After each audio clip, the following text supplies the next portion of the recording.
Bases para un acuerdo al Bicentenario. El Perú tiene sólidas bases para consolidarse como nación y como república, y para proyectarse al futuro a pesar de las dificultades del momento actual. Exponen Salvador del Solar, ministro de Cultura; Fernando de Traseñís, abogado del estudio Fernando de Traseñís; Hugo Neira, sociólogo, ensayista e historiador. Comenta y conduce Susana Elespuru, Past President de IPAE. Bienvenidos, estoy aquí rodeada de ilustres expositores. Hemos estado escuchando sobre temas económicos, ahora vamos a hacer un cambio de giro. Nuestro bloque se trata de hablar de si tenemos bases para un acuerdo al Bicentenario. Estamos a tan solo 3 años y un poco más para esa fecha y ese momento tan importante en la historia de nuestro país. Y por lo tanto queremos explorar desde la mirada de cada uno de ellos, de Fernando, de Hugo, de Salvador, aspectos como nuestra vida en común, aspectos como nuestro mestizaje, nuestra visión de país, de qué manera nos están ayudando o no para tener un acuerdo, para tener proyecciones, para desarrollarnos y tener una mirada del Bicentenario como una fecha para dar un gran salto. Entonces, muy agradecida de estar con ustedes aquí, le vamos a dar la palabra al doctor Fernando de Traseñís. Bueno, yo ante todo quiero agradecer a los organizadores por haberme invitado a participar en esta tan importante reunión anual de connotados ejecutivos con un propósito fundamentalmente importante también, como es el de revisar la problemática económica nacional y promover mejoras para el año entrante.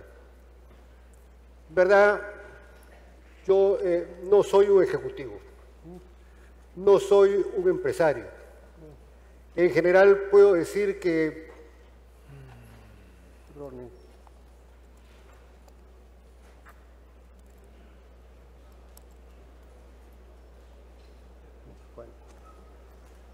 en realidad puedo decir que no soy un hombre de negocios.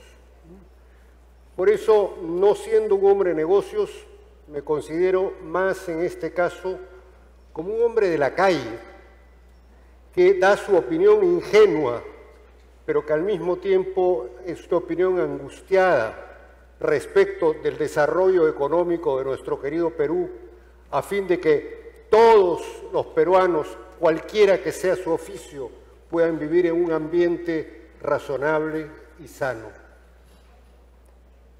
Más particularmente quisiera decirles lo que este hombre de la calle siente dentro de un mundo que busca afanosamente superar la modernidad, para crear una posmodernidad más amplia, más igualitaria, más beneficiosa para todos los seres humanos en general, cualquiera que sea su oficio o su clase social. Sin embargo, muchas veces este hombre de la calle se encuentra frustrado.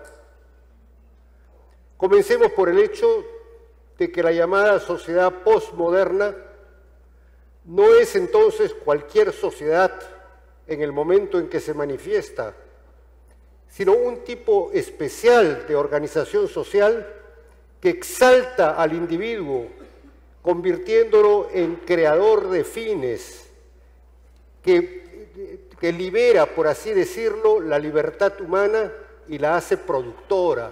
Eso es sumamente importante. Liberar la libertad, liberar al ser humano, darle mayor libertad y al mismo tiempo hacerlo productivo.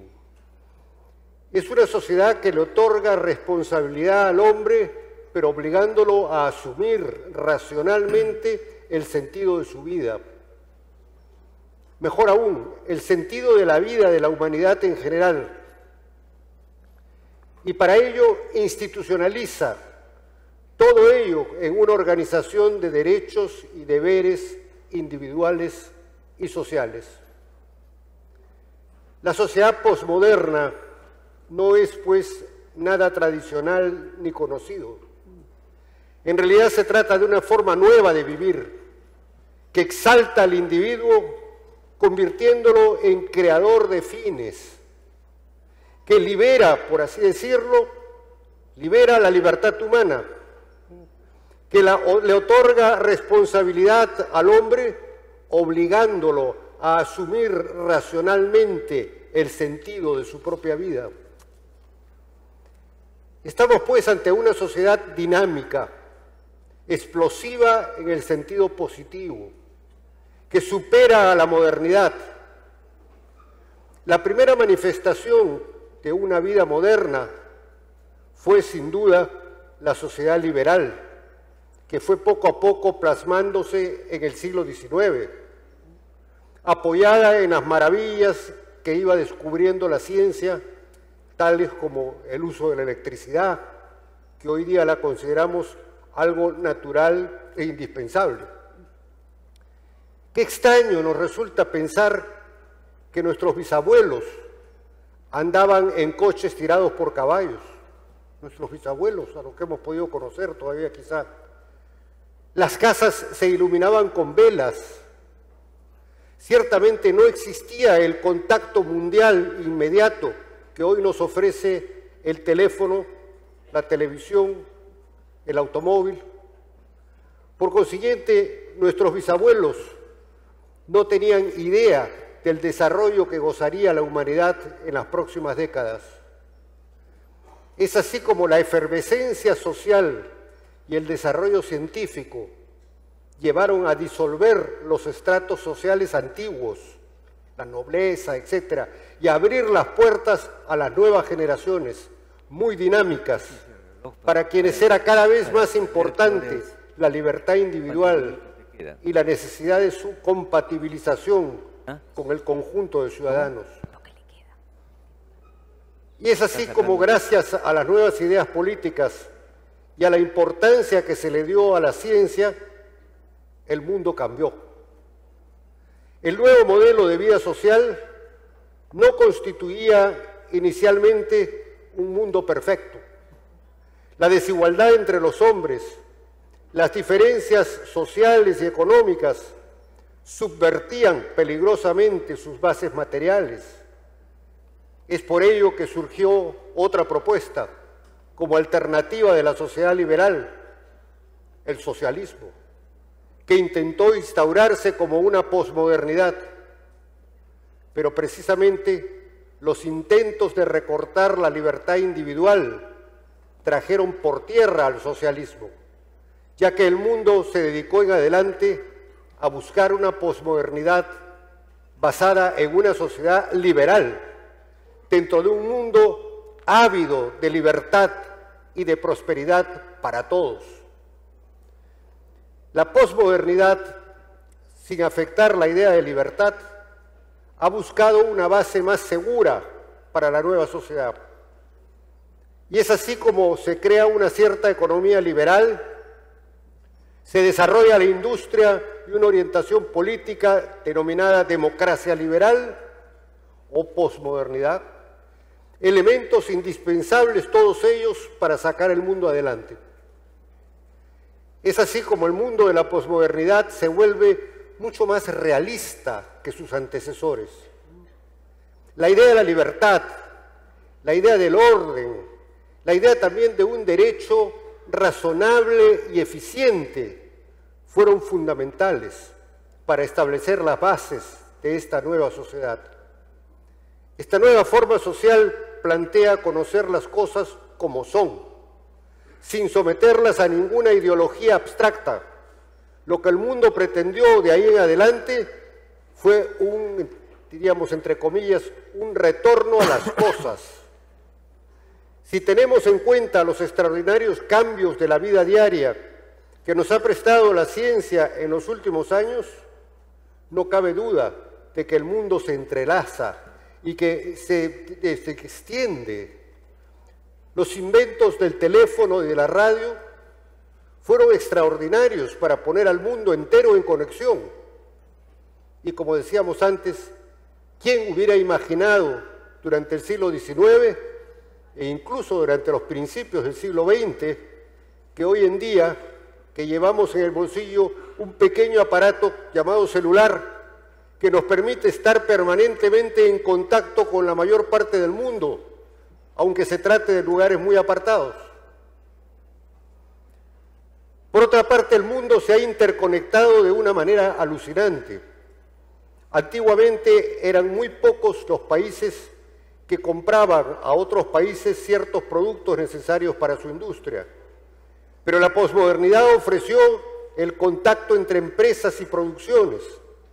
Esto fue un beneficio de la modernidad, pero se ejercitó todavía con una actitud rescatada en ese entonces, pues se temía que por este camino las empresas pequeñas y medianas tenderían a desaparecer, mientras que las grandes empresas se apoderarían del mundo.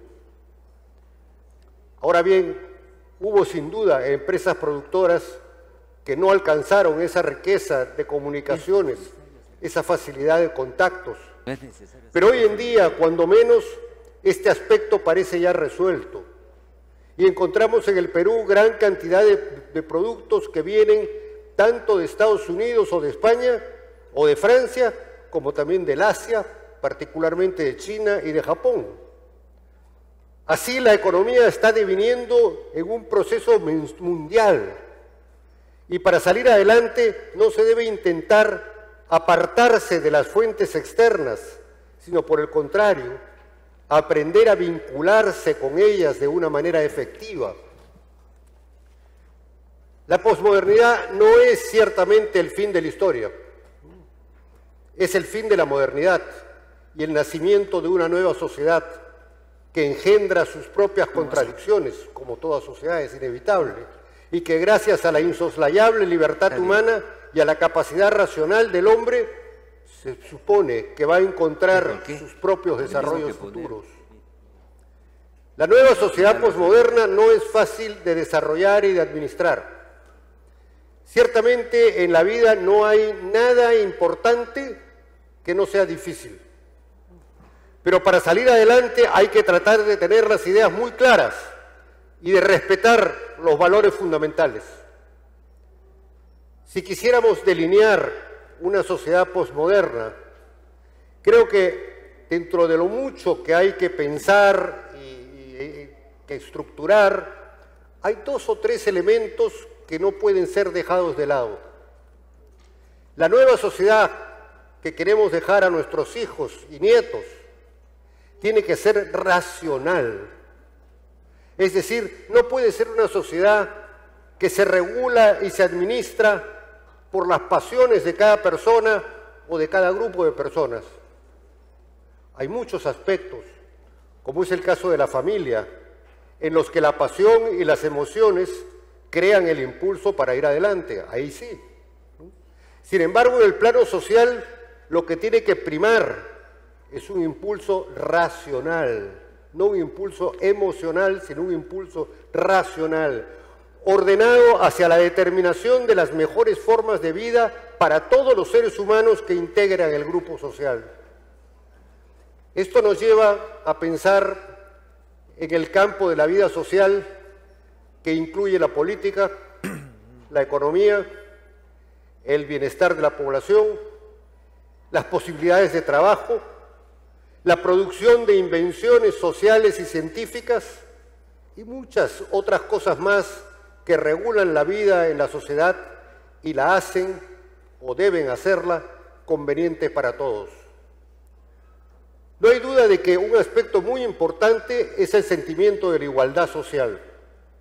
Y este es un tema muy grave para la sociedad peruana, especialmente dentro de la cual existen enormes diferencias. Para alimentar esa igualdad es muy importante la cercanía entre las diferentes personas que trabajan para la empresa a distintos niveles. La persona que trabaja en una empresa, cualquiera que sea su puesto, debe sentir que forma parte de una agrupación donde todos, desde el gerente general hasta el portero, son una cierta forma de amigos. En otras palabras, salvando las distancias y los modos de vida, el empleado debe de alguna manera sentir que forma parte de una comunidad que llamamos empresa, y esta empresa forma parte de otra comunidad aún mayor que llamamos sociedad civil. En el Perú, lamentablemente, las clases sociales se encuentran todavía muy marcadas. Es interesante ver que en otros países los empresarios y los trabajadores se dirigen a sus casas en los mismos transportes públicos. En París, una gran parte de jefes de empresa prefieren tomar el metro, como lo hacen sus empleados, antes que dirigirse con sus automóviles a la oficina. Los automóviles se usan fundamentalmente para salir de paseo fuera de la ciudad en el fin de semana. Y en Washington, al lado de las estaciones principales del metro, hay espacios para dejar los automóviles, de manera que el empresario deja su automóvil ahí y sigue viaje en el metro, para luego recoger su automóvil al regresar de su trabajo e ir allá directamente a su casa.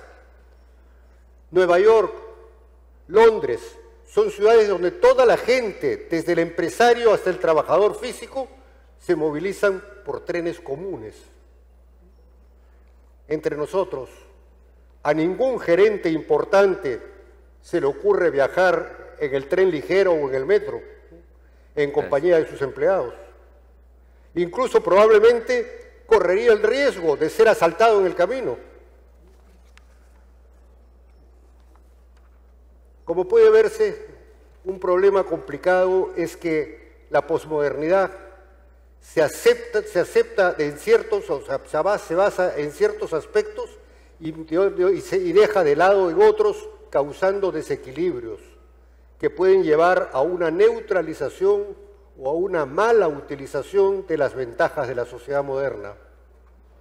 Y este desorden crea a su vez problemas muy serios, entre ellos el tráfico infernal que existe entre San Isidro y La Molina en las horas de punta en Lima. Y vale la pena transitar alguna vez por la vía de evitamiento a la altura de Hacho, en las cuadras siguientes a las 7 de la noche, para comprender que hay algo que funciona muy mal dentro de nuestra sociedad. Uno mira por la ventanilla de su auto y ve enormes ómnibus cargados de gente en un hacinamiento verdaderamente patético. Todo esto nos lleva a pensar que debemos todos trabajar para lograr una verdadera sociedad posmoderna, reduciendo las diferencias sociales y económicas en el Perú.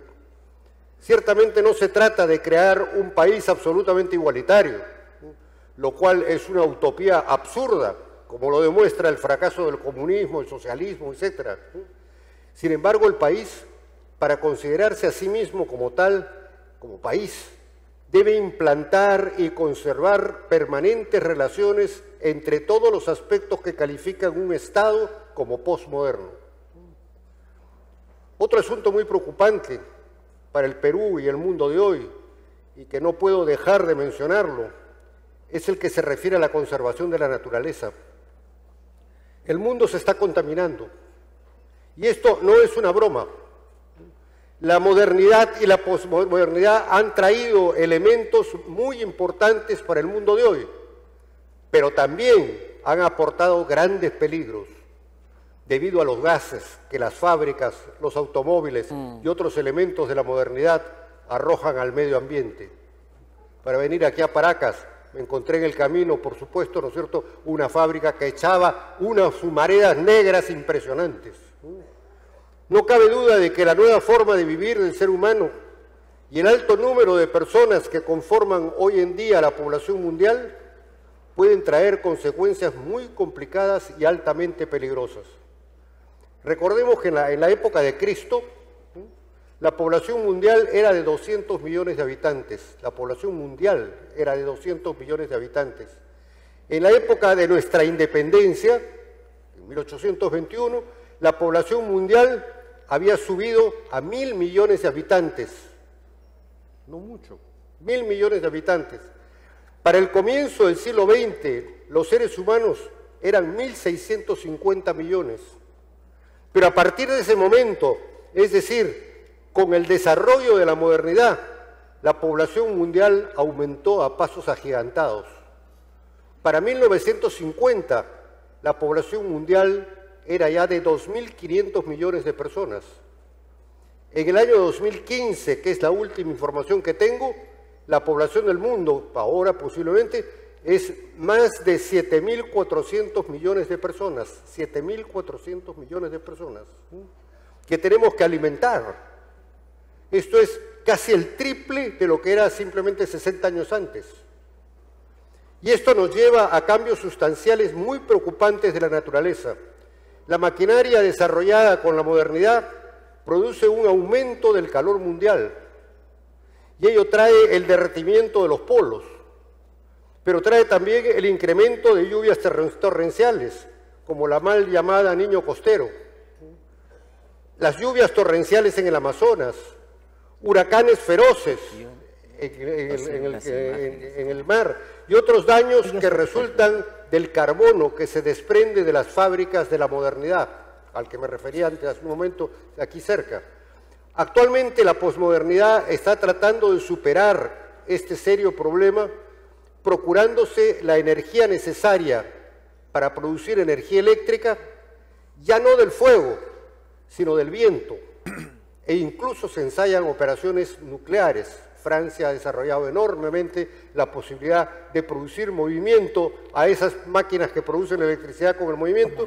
Bueno, ese movimiento viene siendo dado por operaciones nucleares y Estados Unidos también está haciendo eso en una proporción bastante importante. Nosotros no podemos quedarnos ajenos a esa evolución de la actividad mundial. No podemos decir si eso pasa allá en otros países, siempre nos hablan de eso. No, en realidad tenemos que esforzarnos por lograr una posmodernidad menos peligrosa que la modernidad. Lamentablemente estamos todavía muy lejos de la posmodernidad en ese campo. Dentro de poco tiempo, históricamente hablando, cumpliremos 200 años de ser un país independiente, lo cual nos hace sentirnos que tenemos las mejores condiciones para salir adelante. Sin embargo, en la realidad nos encontramos todavía dentro de un país con marcadas diferencias sociales, con indecisiones políticas y con un aparente menosprecio por la conservación de la naturaleza. Creo que todos estos son temas que debemos pensar y repensar. Y me parece muy positivo que el tema del CADE de este año sea un solo Perú, no más cuerdas separadas. Terminaré con una frase eclesiástica, así sea.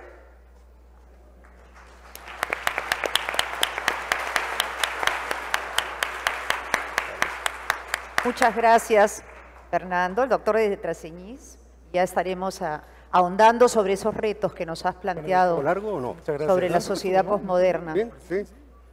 Ahora le vamos a dar, le vamos a pedir a Hugo Neira, al doctor Hugo Neira, que por favor nos dé su mirada desde otra óptica sobre si tenemos un acuerdo para esta proyección de desarrollo, un acuerdo social. Gracias, Hugo. Buenas tardes y gracias por la invitación. Se me ha encomendado un tema profundo y a la vez visible para todos nosotros. Lo que propongo es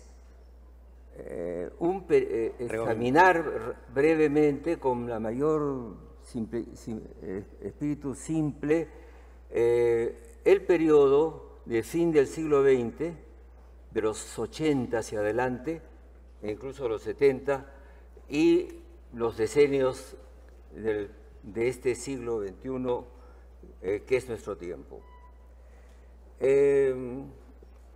Nada es más difícil que tratar de la historia presente.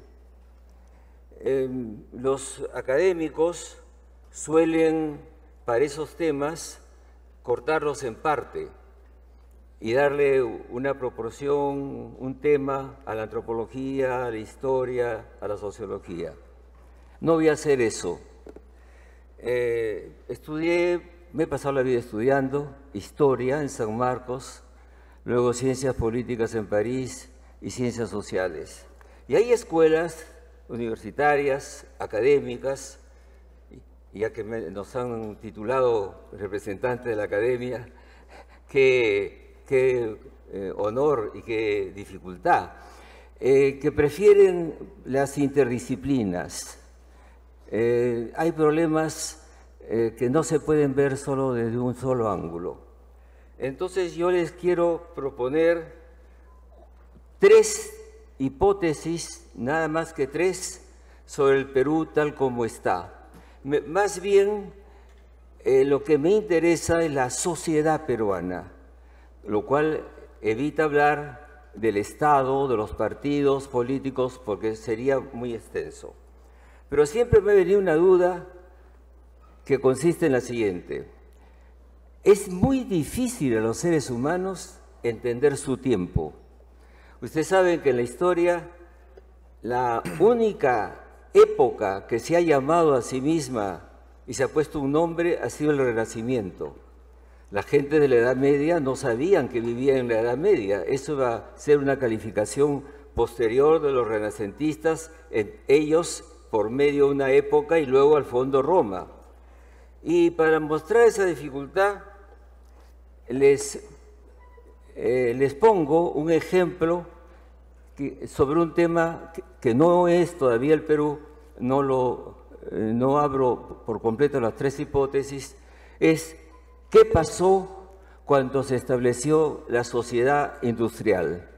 No necesito decirles a ustedes qué fue la sociedad industrial, qué fue la revolución industrial, vivimos en ella. El momento en que sociedades pasaron de lo rural al urbano, del trabajo manual a la máquina, la industria, en que apareció la burguesía, el proletariado, y luego los inventos. Comenzó por el ferrocarril, continuó con los aviones y el petróleo y la electricidad, y continúa por innovaciones permanentes. Estamos en la tercera. Mi pregunta es, para pensar con ustedes, qué difícil es entenderse como tiempo, ¿cuándo creen ustedes que apareció el concepto de revolución industrial? La primera señal, según los historiadores de la ciencia, fue cuando apareció en el tejido la lanzadera que permitía en Inglaterra cultivar, hacer entonces tejidos. Continuó visiblemente cuando en 1830, al fin, la máquina de Watt se prueba cuando hay el primer viaje en ferrocarril de Liverpool a Londres en 1830. Y en 1895 ya se habla de sociedad industrial. ¿Cuándo creen ustedes que le pusieron el nombre o la señal de que era una revolución que afectaba a todo?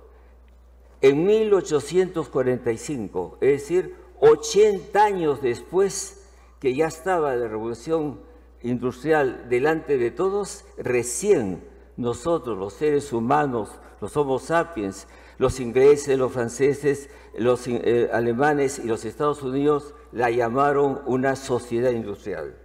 Por eso las grandes dificultades. Les propongo 3 hipótesis para tratar de entender la sociedad peruana actual. La primera de ellas es, me parece, la emigración. El hecho que una población andina se desplazara del campo a la ciudad y de la ciudad a Lima. Lo que dice claramente lo que eso fue, entre los muchos libros que se han publicado, es uno de este título de Jürgen Golten y Norma Adams, Los caballos de Troya de los invasores, estrategias campesinas en la conquista de la Gran Lima. ¿Qué pasó en ese momento? Los andinos se hicieron visibles y del comercio ambulatorio pasaron a la informalidad, pasaron a cambios familiares, buscando estrategias de supervivencia, adquirieron bienes en el mundo del mercado. Y entonces esas personas crearon prácticamente otra economía al lado nuestro. Todos sabemos que pasó eso.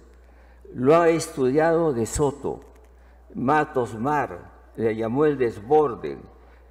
Los provincianos se hicieron capitalinos. Apareció un surgimiento de emporios económicos como son Gamarra y Los Conos. Y hubo un cambio cultural. Ya no era el indio, era el cholo. Y comenzaron a tener orgullo de eso desde Abanto Morales, que dijo: yo soy cholo y no me compadezcas. Esa es la más grande cambio social que ha existido en el Perú. Y hay que situarse bien ante él. No fue un acto de gobierno, no fue la ideología de un partido, fue un hecho espontáneo que vino del pueblo y lo transformó por completo. Hoy Lima es una ciudad provinciana y el Perú ha cambiado enormemente. Me dirán entonces, ¿cuál es la segunda transformación que me voy a sacar del bolsillo? Voy a decirles algo que espero que no los moleste y irrite, pero estoy ante hechos, y el hecho que sean empresarios es fundamental. El otro terremoto social ocurrió con Velasco Alvarado con la reforma agraria. Quiero leer un texto, la reforma agraria peruana que llevó a cabo el gobierno de Velasco, usualmente considerado como la más radical, eliminó los terratenientes arcaicos de la sierra y sobre todo transformó con empresas asociativas. La persona que escribe esto no es un velasquista, no trabajó con ellos. Es el doctor Rocha Boom, profesor de la Universidad Católica y un académico sin inclinaciones de otro orden. Nunca quiso hacer política, hoy está en la jubilación. Y lo que a mí me interesa es saber entonces que este fenómeno produjo un cambio enorme que nos deberíamos pensarlo, porque significa, con números, que existen unidades agropecuarias hoy en el Perú, en el cual hay 2.128.067 propietarios, 2 millones. Y esto viene, como soy profesor, me encanta enseñar mis fuentes, de este libro, que es la publicación, gracias a Dios, del Instituto Nacional de Estadística e Informática. Entonces, significa que ellos tienen 7 millones de hectáreas en cultivo y comenzaríamos a pensar un poco mejor de lo que fue eso, porque cada vez que vamos a comprar cosas, el maíz amarillo, el arroz con cáscara, las papas, la yuca, las hortalizas, vienen de este mercado interno que está esperando un cambio a la agroindustria.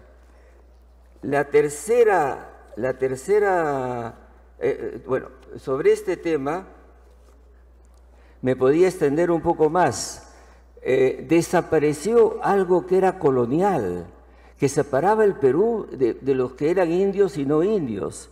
Y un texto de un profesor, dicen, habían en una empresa 4.000 arrendires que tenían parcelas muy pequeñas y condiciones de allegados. En general eran mandados por los arrendires y no se les pagaba nunca en metálico.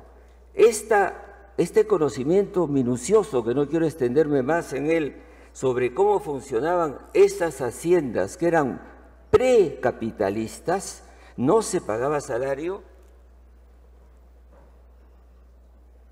es la observación que hizo un profesor de Oxford, Eric Hobsbawm, el más grande historiador del siglo XX, que vino y estudió lo que pasaba en esa situación. rural que fue interrumpida, sí, por una dictadura, pero por una necesidad de pasar a la modernidad a la que está usted hace un momento refiriéndose. Entonces, hay otra cosa que como argumento de cuánto esto contó en la historia del Perú, les recuerdo que cuando hubo Sendero Luminoso, los comités de autodefensa de los campesinos tomaron las armas que les entregó el gobierno de Fujimori y que permitieron vencer a Sendero. A Sendero lo venció el ejército y los comités antisubversivos de los campesinos, porque ellos ya tenían por lo menos una propiedad. El tercer terremoto, yo no estaba en el Perú, no tuve ocasión de ver ni para bien ni para mal el gobierno de Fujimori, pero el tercer terremoto es que el presidente Fujimori hizo ingresar el Perú completamente a una reconversión de la economía al mercado libre. Entonces, se dice lo siguiente, de nuevo en una persona ajena al Perú, lejana, que en 1991 se redujeron los aranceles, se liberaron los mercados cambiarios y hubo 117 decretos que autorizaban al Ejecutivo para legislar en temas como promoción de inversión. Poco después se dieron otros más, 745. Como estos dos casos están muy ideologizados, tengo que acudir a autores extranjeros para decir quién lo dice. Lo dice el profesor Moisés Arce, no lo conozco, que es un profesor que se dedica al mundo latinoamericano y es un universitario de los Estados Unidos. Entonces, podemos decir que esos tres terremotos, dos políticos tomados desde arriba hacia abajo y uno espontáneo, han cambiado la sociedad peruana. Esta es otra sociedad, le han pasado enormes cambios y lo que podemos decir, si la sociedad ha cambiado, el mundo político e incluso el mundo intelectual no está detrás de los hechos reales y no tenemos ni partidos, ni dirigentes, ni un Estado que se ponga a la altura de esta modificación. Es decir, lo que está fallando más son las visiones del país cuando evidentemente está ocurriendo una brecha gigantesca entre las ideologías dominantes, los programas, los lenguajes y lo que realmente ha ocurrido. Una sociedad nueva, extremadamente interesante, compleja, difícil, pero dinámica. Un dinamismo, y antes que yo lo dijo usted, que mezcla el orden y el desorden. Estamos retrasados en el campo político, estamos retrasados en el campo de la educación. En otras palabras, yo pienso que la economía va a salir adelante pese a los pronósticos que hemos escuchado de un mundo que en los próximos años no nos hará las demandas. Pero yo pienso que hay una cosa que no podemos dejar de pensar. Las revoluciones técnicas y las revoluciones industriales, me perdonen porque está en francés y son las imágenes que me quedan de cuando era profesor en Francia: carbón, acero, textil, luego mecánica, automóviles, avión, por los 1900, y después electrónica, telemática, etc. Quisiera la otra imagen, por favor. ¿Hay una segunda imagen o no? ¿No la han puesto? La segunda imagen. Acá. Esto es algo importante para nosotros. Estas son las etapas del crecimiento económico de las grandes potencias industriales. Miren ustedes la de Inglaterra. Fue la primera que arrancó en la revolución industrial. lo que parece un laberinto en 1860 es el momento de llegada al consumo público, y cuando ya realmente se ha mantenido el ritmo de la revolución industrial. Y al final, ¿no es cierto?, cuando se entra a una fase ya de país industrializado. Miren Francia, que parte más tarde y luego llega igual en el mismo momento. Estados Unidos, entre 1860, después de su guerra civil, pues se desarrollaron en 1913, eran la primera potencia del mundo industrial. Alemania, pero miren que se va cortando el plazo. ¿Y qué significa eso? Que cualquier país nuevo, Canadá, Australia, Turquía, Argentina, y esta ficha no pone China, sino el comienzo, puede en poco tiempo alcanzar a los países desarrollados, porque no tiene que hacer toda la evolución. No tenemos por qué comenzar por hacer automóviles y ferrocarriles o aviones, porque eso ya lo hacen otros, sino se puede pegar a lo que es las nuevas ciencias, y en este caso hay espacio. El Perú tiene la multiplicidad de la biodiversidad. El Perú podría ser, como lo es India, un país de producción de medicinas, y entonces necesitaríamos en este momento, para ingresar a la fase actual de las sociedades industriales, tener ciencia, tener tecnología. China e India, guardando su identidad, han sido capaces de aprender del mundo occidental la ciencia y la tecnología, y por eso son grandes potencias. Le estoy pasando el tema al ministro de Educación, porque para mí me parece que lo esencial, que viene a ser fundamental en este momento para la nación, es la educación, es el conocimiento, y es más importante que todo, porque ese es el salto que podemos dar después que ya hemos construido finalmente una nación con migraciones, con medidas que se han tomado, y existe una unidad nacional. Tenemos que tener un Estado-nación. No lo tenemos. Tenemos un Estado-país. Y así se llama cuando un Estado no puede cubrir todo su territorio. Es más, podemos decir que no tenemos Estado, tenemos gobierno. Estado es un cuerpo profesional, como hay hoy día en economía, en relaciones exteriores y entre los militares. Un cuerpo profesional como existe en Estados Unidos y en Europa. Mientras no tengamos una carrera y se hagan las grandes reformas que se esperaban, las reformas de segundo grado, el Estado, por ejemplo, solo tenemos gobierno. Y entonces no podríamos dar ese salto. Muchas gracias. Muchas gracias, Hugo.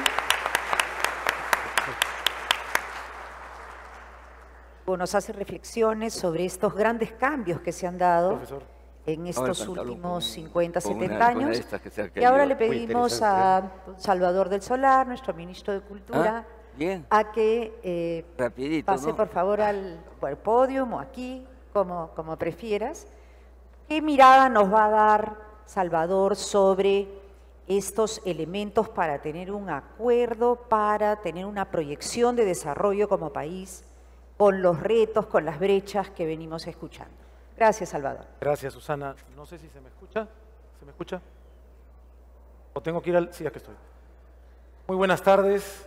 Quiero comenzar agradeciendo la invitación de esta CADE para considerarme como uno de los expositores, y además decir que es un honor para mí compartir este espacio y este tiempo con los profesores Fernando de Traceñiz y Hugo Neira. Esta CADE nos convoca bajo un lema: no más cuerdas separadas, un solo Perú. Un lema que se basa en una premisa ampliamente compartida y sostenida durante mucho tiempo en nuestro país. La premisa de que la economía y la política han venido avanzando por caminos distintos, paralelos, que no se cruzan, bajo una idea, la idea de que la economía debe debe ser blindada, protegida de la política, de ese elemento tóxico, contaminante, corrosivo, dañino que es la política. Sin embargo, esta CADE nos plantea una idea distinta. Hay que unir nuevamente la economía y la política. Y eso nos obliga a hacernos una pregunta. ¿Están hablando en serio? ¿Verdad? ¿Han estado siguiendo últimamente la actividad política? ¿Queremos juntar esa actividad política con la economía? ¿Es a eso a lo que nos están convocando? Quizás sea conveniente que recordemos por qué hicimos un esfuerzo por separar la economía de la política. Si regresamos en el tiempo a finales de los 80, recordaremos rápidamente que fue ese descalabro controlista, estatista, hiperinflacionario, en un contexto de violencia extrema, lo que nos llevó, simplificando las cosas, a tomar una decisión como país, a tomar esa decisión, ese tercer terremoto del que hablaba el profesor Neira, de decir, vamos a abrirle un espacio a la iniciativa privada, vamos a impulsar un programa de privatizaciones, vamos a abrirle espacio a la economía de mercado, vamos a flexibilizar las normas laborales y vamos a ser cuidadosos, rigurosos con la disciplina fiscal.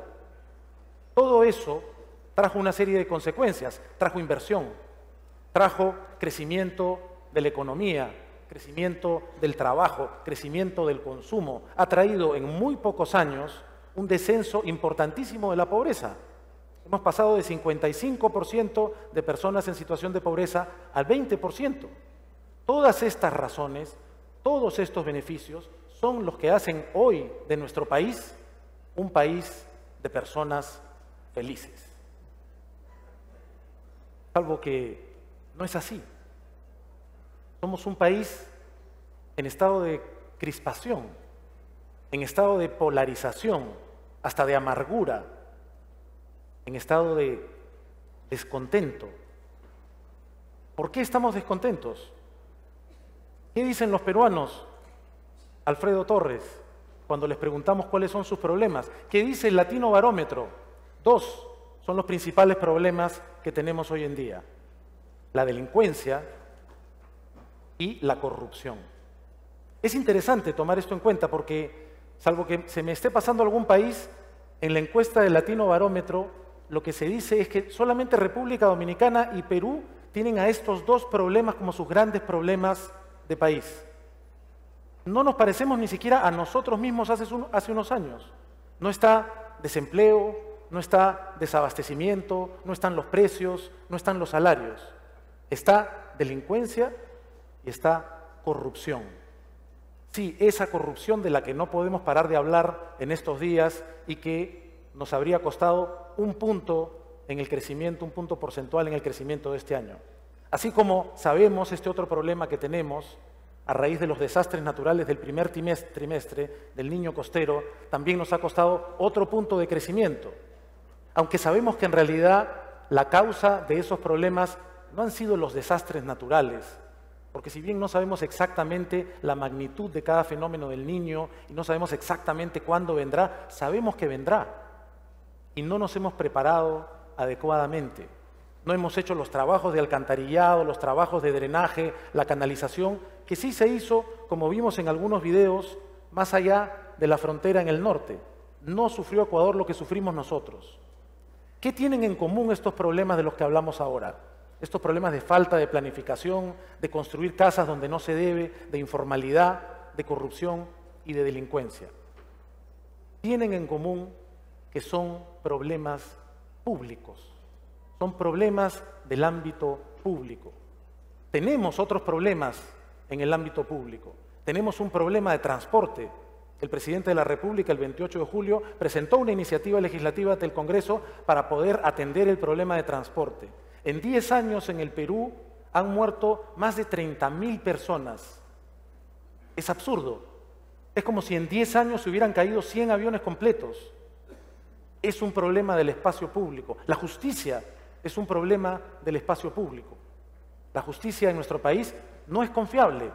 no es eficiente, es lenta, promueve la impunidad.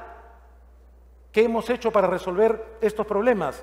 Desde este crecimiento que hemos tenido en lo privado, hemos buscado soluciones. Hoy en nuestro país, 25 años o más después de ese tercer terremoto, lo que tenemos es un enorme crecimiento del mercado de los arbitrajes. Muchas empresas, algunas personas, incluso el Estado, usa los arbitrajes. Esta forma privada, un mercado de solución de controversias que no está, sin embargo, al alcance de todo el mundo. Tenemos un problema en educación. Desde la respuesta privada han surgido una muy buena cantidad de colegios privados, de universidades privadas. Tenemos más universidades que España. Sabemos que algunas de las universidades privadas son buenas, muchas otras claramente no lo son. Ha habido una respuesta privada, pero esta respuesta privada no ha sido necesariamente satisfactoria. Y al mismo tiempo, esta respuesta privada no alcanza para los que son hoy nuestros principales problemas, la delincuencia y la corrupción. ¿Por qué? Porque el mercado no tiene por qué resolver esos problemas. Ese mercado que hemos fortalecido, que tanto bien nos ha hecho, que tanto ha transformado nuestro país, no está diseñado para solucionar algunos problemas públicos. Por eso, de alguna forma, la tesis que quiero proponer aquí es que en realidad no es tan cierto que hayamos tenido cuerdas separadas entre la política y la economía. Este modelo económico que verdaderamente ha transformado nuestro país en más o menos 25 años, este modelo ha sido sostenido, soportado políticamente. Ha pasado por una cantidad de tiempo que creo que es la primera vez en la historia de la República que vamos con un solo rumbo de manera consecutiva. Así como también experimentamos por primera vez en la República el hecho de que gobernantes sin mayoría parlamentaria terminen sus mandatos y los traspasen. Entonces, mi tesis es que no hay una separación, cuerdas separadas entre lo político y lo económico. Políticamente hemos decidido mantenerlo. Las cuerdas separadas que tenemos y con las que tenemos que acabar son las cuerdas separadas entre lo privado y lo público. Hemos fortalecido lo privado, nos hemos vuelto muy buenos con todo lo que resta por mejorar y hemos descuidado lo público. ¿Qué quiere decir esto? Que no solamente las soluciones privadas no alcanzan para resolver problemas públicos, sino que si no mejoramos lo público, tampoco vamos a conseguir que el ámbito del mercado, que el ámbito privado dé ese paso que necesitamos para un progreso adicional. Una prueba de ello es el índice de competitividad global. Dos indicadores ahí nos pintan esto rápidamente, nos pintan el paisaje rápidamente. En cuanto al marco macroeconómico, ocupamos el lugar 37.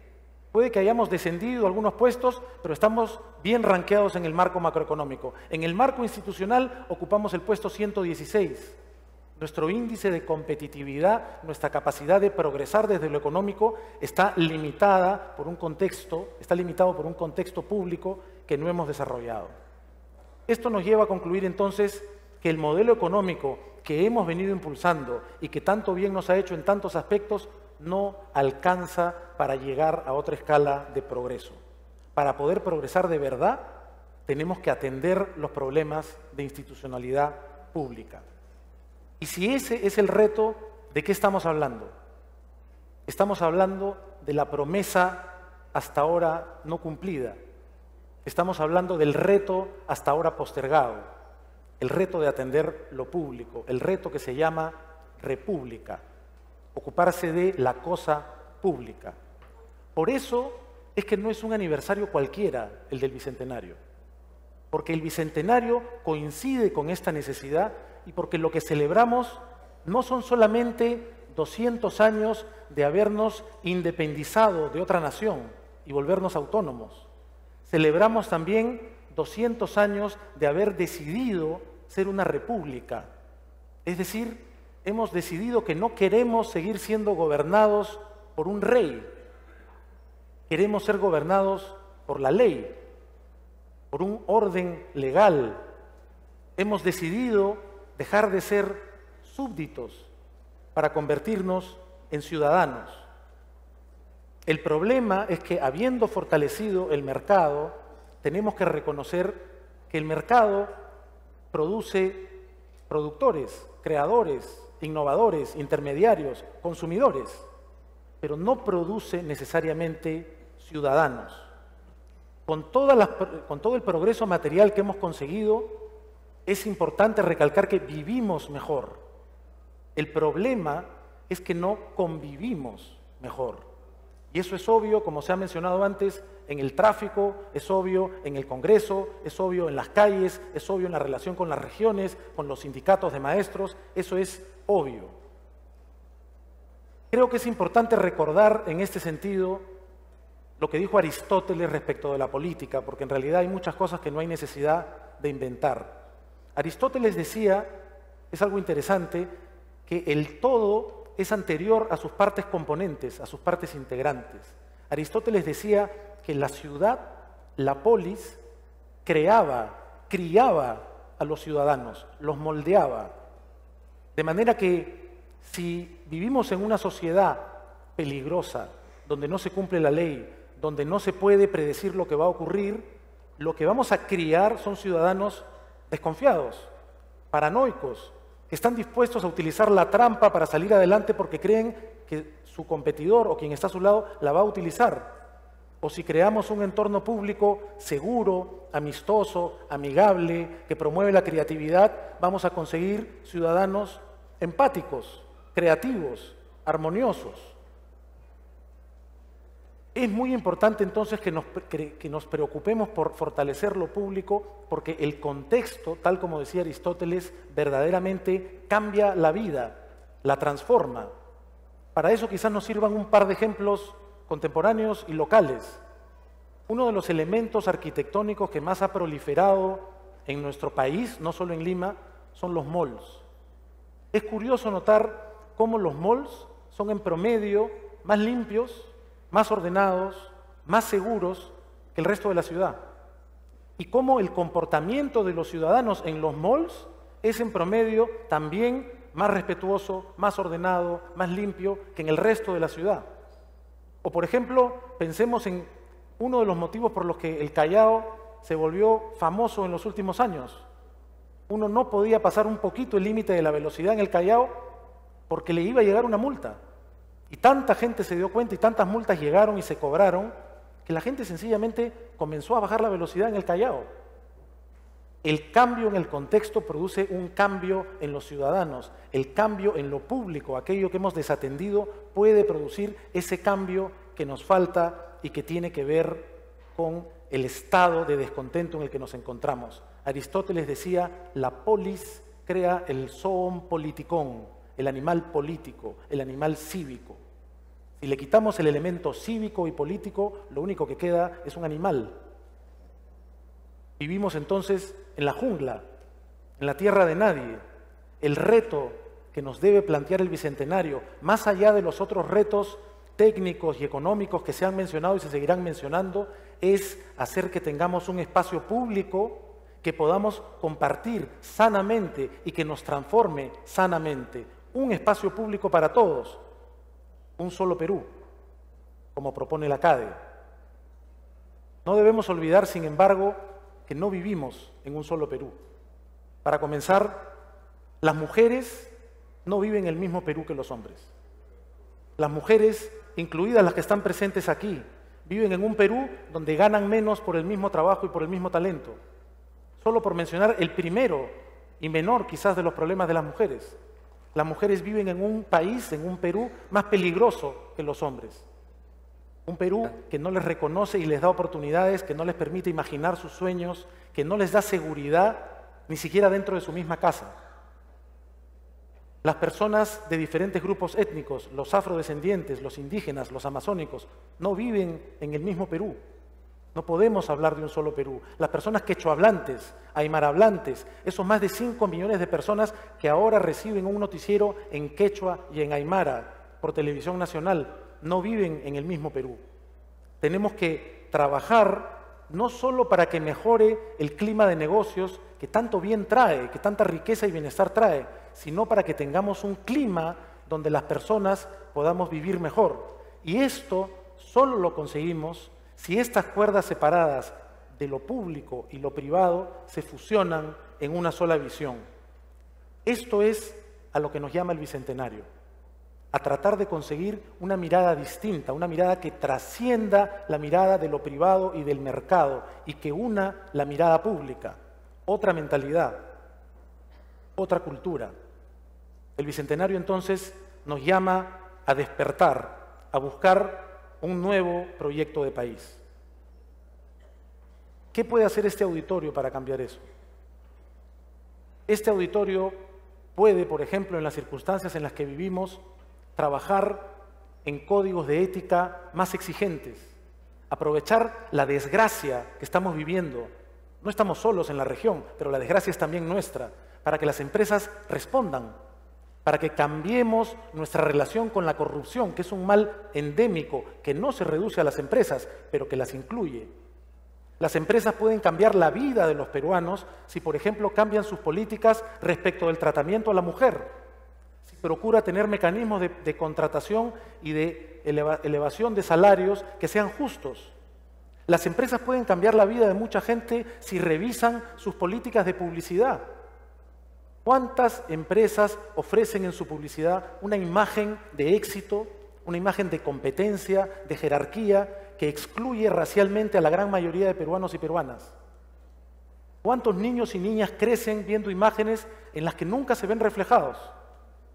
¿Cuánto bien se puede hacer con este cambio que parece simbólico, pero que yo tengo la seguridad de que no lo es? ¿Cuál es la visión que podemos proponer para nuestro Bicentenario? No para el 21 ni para el 24, para este tercer siglo de república, para el 2030, el 2040. Un país que tenga una economía abierta, vibrante, innovadora, creativa, con un crecimiento sostenido y también sostenible. Un país que ofrezca un espacio público y un marco institucional para que pueda haber lugar para la diversidad, para la inclusión, para las oportunidades mejor repartidas. Un país que ofrezca vehículos públicos que nos lleven a nuestro destino. Y sí, estoy hablando del transporte, para que no nos desbarranquemos, para que la informalidad no haga que un bus medio mal armado se desbarranque por el Cerro San Cristóbal, para que no mueran personas en un container clandestino en las galerías Nicolini.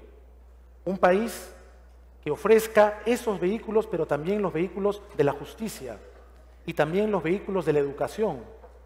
¿Qué tal, por poner un ejemplo, un país que al 2030, 2040 pueda decir que sus mejores universidades son las universidades públicas, aquellas que de verdad le ofrecen a la gran mayoría de la población transformar sus oportunidades, multiplicar sus posibilidades de éxito?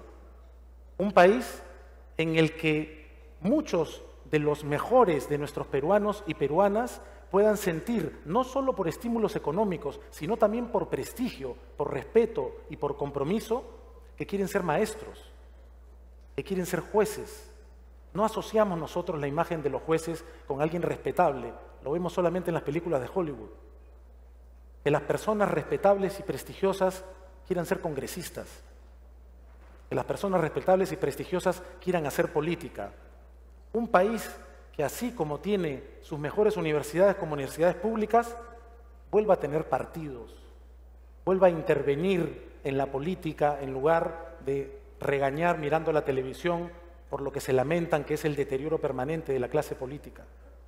Y por último, un país que hasta ahora no terminamos de hacerlo, creo que vamos comenzando, se dé cuenta de que no somos un país cualquiera, de que no necesitamos simplemente tener un mercado vibrante y una economía creciente y un marco institucional sólido y que dé espacio a todos sus ciudadanos, sino que además un país que se reconozca como uno de los pocos países que somos cuna de civilización, un país heredero de una cultura milenaria valiosísima, capaz de transformar nuestra economía también a través del turismo y de las industrias culturales, pero capaz de transformar nuestra autoestima, así como lo ha hecho la gastronomía, que es una parte de nuestra cultura. Un país que como China, Grecia, Irak, Irán, Egipto, Italia, conforma el Foro de Civilizaciones Antiguas que este año se inauguró en Atenas. Un país que se reconozca digno, orgulloso de su cultura y que se proyecte de esa manera ante la región y ante el mundo. Muchas gracias. Muy bien, te felicito, muy bien.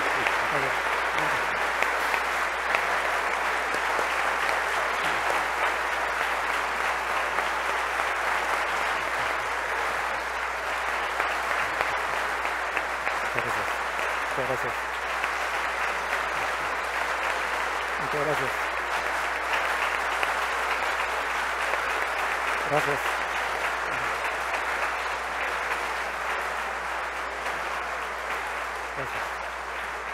Muchas gracias. Muchas gracias, Salvador. La verdad es que estas reflexiones creo que nos han zamaqueado bastante a todos.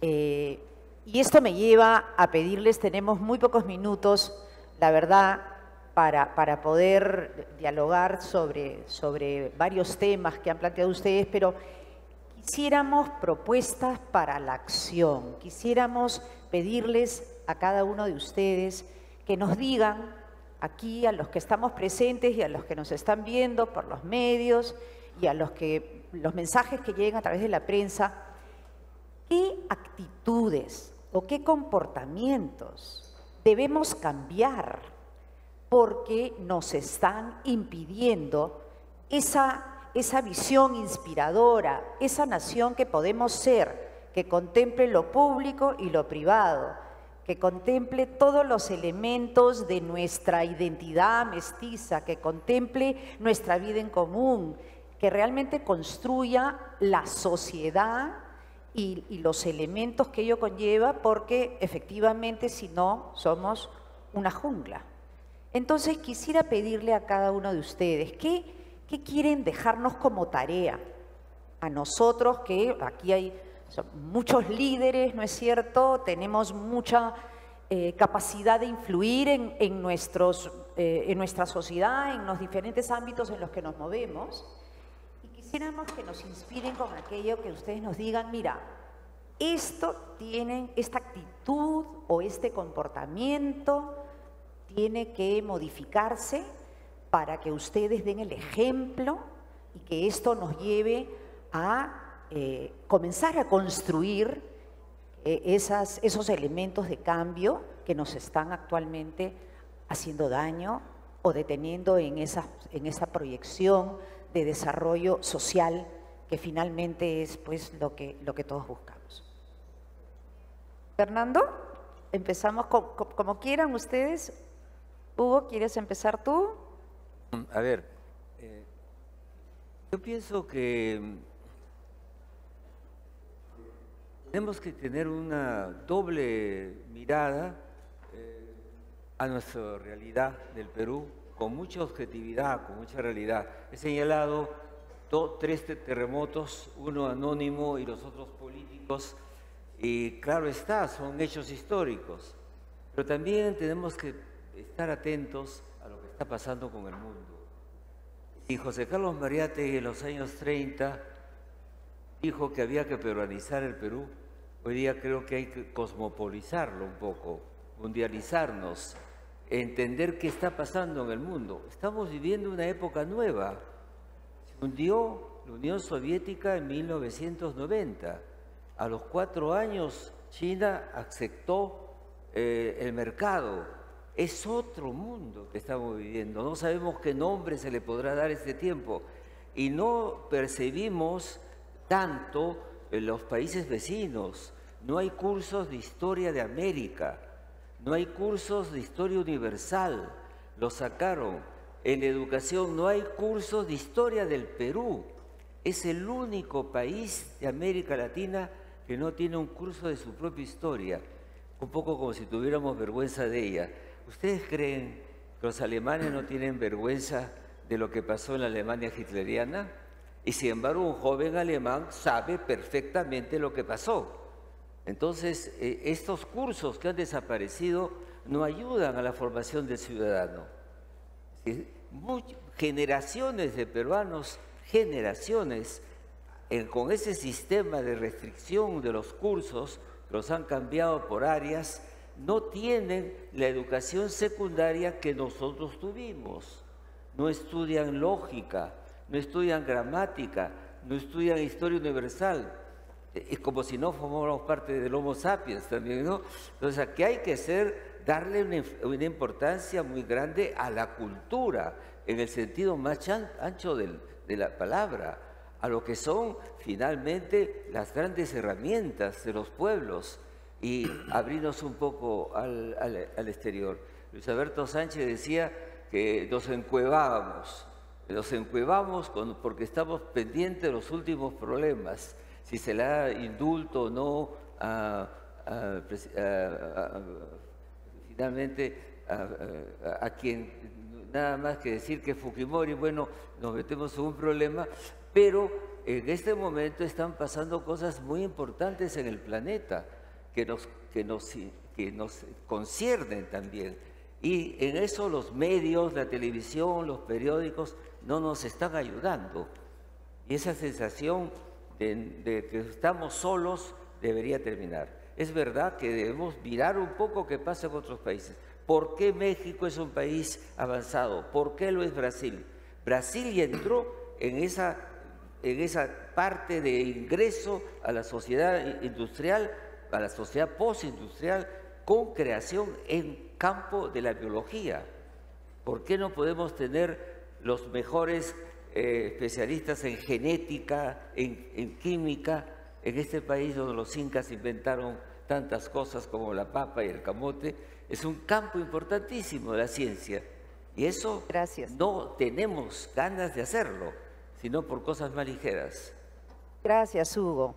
Nos quedan pocos minutos. Si pudieran, para la sesión en su conjunto, si pudieras, Fernando, ¿tú qué piensas sobre qué ya nos hace en tu exposición? Una hablado cosa de muy pequeña, porque creo cosas. que lo que se ha dicho, ¿no es cierto?, las dos personas que han hablado, ¿no es cierto?, realmente me han impresionado mucho. Creo que sus planteamientos son estupendos y creo que hay que escucharlos con mucho cuidado y repetirlos, porque estas cosas después se olvida, que hay que repetir dentro de uno mismo.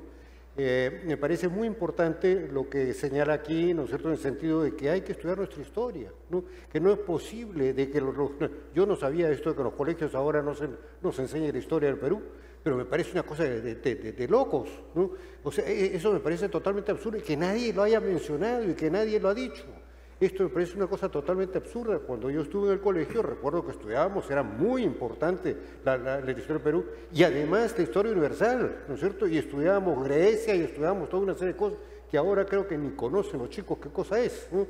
Entonces estamos viviendo en un mundo completamente separado de nuestra historia y eso es pésimo, ¿no? Eso nos lleva a cualquier cosa, ¿no? Entonces yo estoy completamente de acuerdo con eso. Lo mismo también estoy completamente de acuerdo, ¿no es cierto?, con los planteamientos que ha hecho, que me parecen muy claros, muy definidos, ¿no? Hay que trabajar para que las cosas se hagan bien, ¿sí? Ahora, ¿cómo se trabaja para que las cosas se hagan bien? Ese es un gran problema. Una primera reacción que casi todo el mundo tiene, ¿no es cierto?, es decir, bueno, la política es la que debe manejar estas cosas. Yo no creo que la política pueda manejar estas cosas sola, por lo menos. Y que por otra parte no creo que la actual política pueda manejar nada, porque es una feria, ¿no? Entonces, realmente en ese sentido yo veo la cosa bien complicada. Creo que hay que seguir insistiendo, las personas que conocen de estos temas, que las personas que han trabajado estos temas, como el caso, ¿no es cierto?, aquí que tengo a mis costados, yo creo que deben de seguir, proponerse que seguir dando a conocer esto lo más posible al mayor número de gente.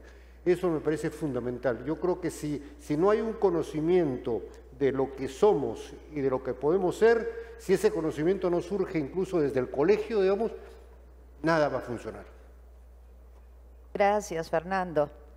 Salvador, ¿cuáles serían tus comentarios para cerrar nuestro bloque? ¿Qué nos pides? Yo pienso que el hablar de cuerdas separadas nos puede hacer pensar en varias cosas que tenemos separadas o muy separadas. El mundo y nosotros también vive un momento de polarización.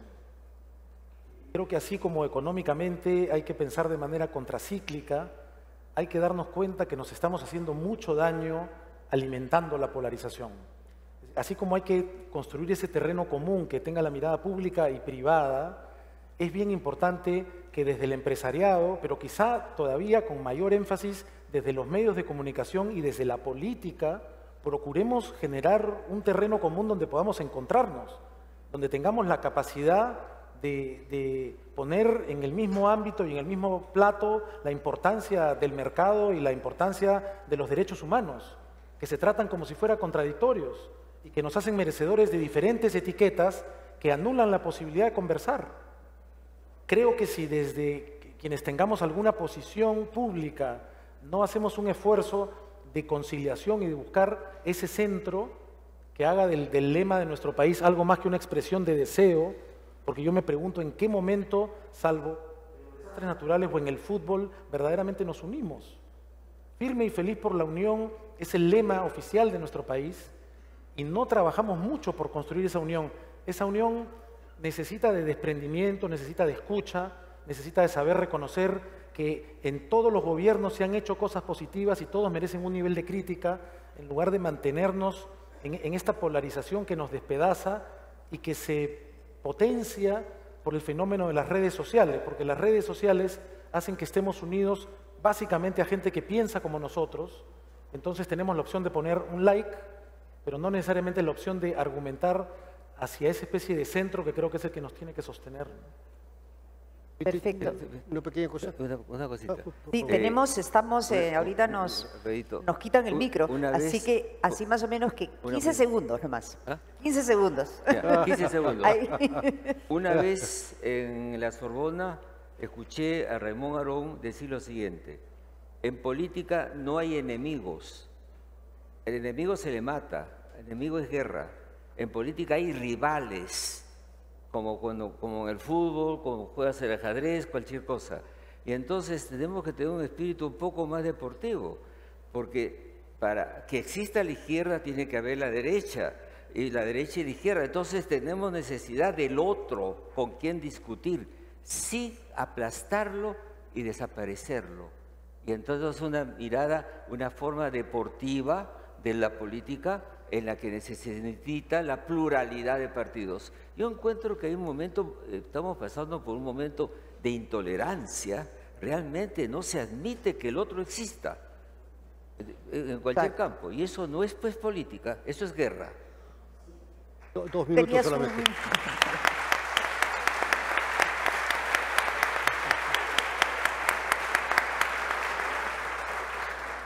Fernando, querías hacer un último 2 minutos solamente. comentario. Es que hemos escuchado a lo largo de las distintas conversaciones la palabra mestizos y mestizaje, y se habla muy frecuentemente en la calle, lo oímos a cada rato.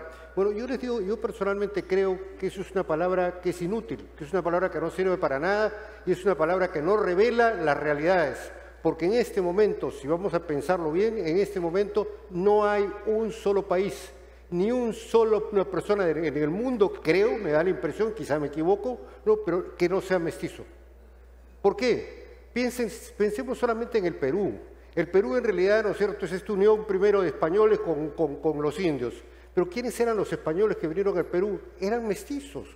Eran en realidad personas que primero eran una tribu indígena ahí en la península ibérica, después posteriormente llegaron los romanos y les dieron el conocimiento, les dieron el idioma, ¿no es cierto? Y por supuesto que tuvieron una serie de hijos ahí, entonces hubieron cruces de todas maneras. Y después de eso, ¿no es cierto?, vienen los moros, los árabes, los godos, ¿no? Vienen los godos con otro tipo de tipo personal, digamos, que eran los alemanes, en buena cuenta. Y luego vienen los árabes, y los árabes en realidad cubren primero toda la península ibérica y después comienzan a retroceder, los hacen retroceder y se quedan durante 900 años, se quedan, ¿no es cierto?, en la parte del sur. Bueno, podemos pensar que esa gente no ha tenido crías con un montón de otras personas que no eran árabes. Imposible, eso se han unido por todas partes. Entonces, ya los españoles que vinieron aquí ya eran mestizos. Y entonces aquí llegan y se cruzaron enormemente, porque a diferencia de lo que hicieron los ingleses con Estados Unidos, en que los ingleses sí, ¿no es cierto?, simplemente se cansaron de los indios, los mataron a todos y se pusieron ellos, ¿no? Pero acá no. Acá en realidad se unieron, se casaron, se vincularon y de ahí salimos todos nosotros, todos somos mestizos en ese sentido. Entonces creo que eso hay que tenerlo muy consciente porque se tiende a decir, bueno, porque claro, es que es mestizo, pues no es cierto, eso creo que es una barbaridad. Gracias, efectivamente. Bueno, creo que esta ha sido una sesión que nos permite reflexionar.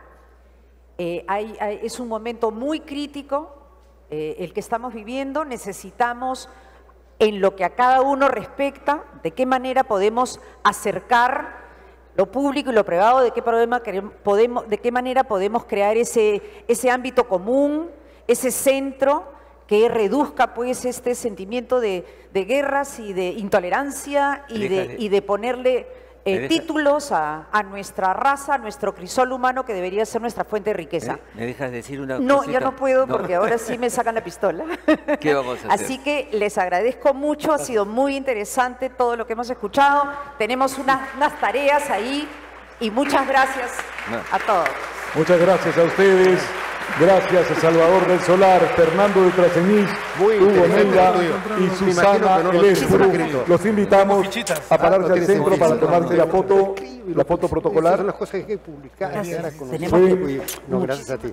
Susana, por favor, para la foto.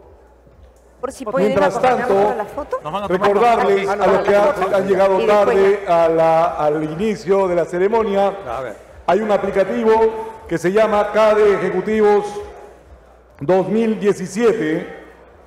En este aplicativo se encuentran todas las partes, digamos, toda la información referente a CADE. Una de las partes más importantes de este aplicativo es la encuesta Ipsos, señores. Muchas gracias. Por Muchas favor, gracias. descarguen el aplicativo y contesten la encuesta Ipsos, que nos va a permitir hacer una medición hay que destaparla, porque había una que no importantísima podemos destapar, sí. para tener una idea clara de lo que está sucediendo Buenísimo, ¿no? en el país. Recuerden, en el aplicativo CADE Ejecutivos Realmente ha sido 2017. Ha Si no sido lo tienen, una sesión lo pueden movida. descargar en Google Play o en el App Store.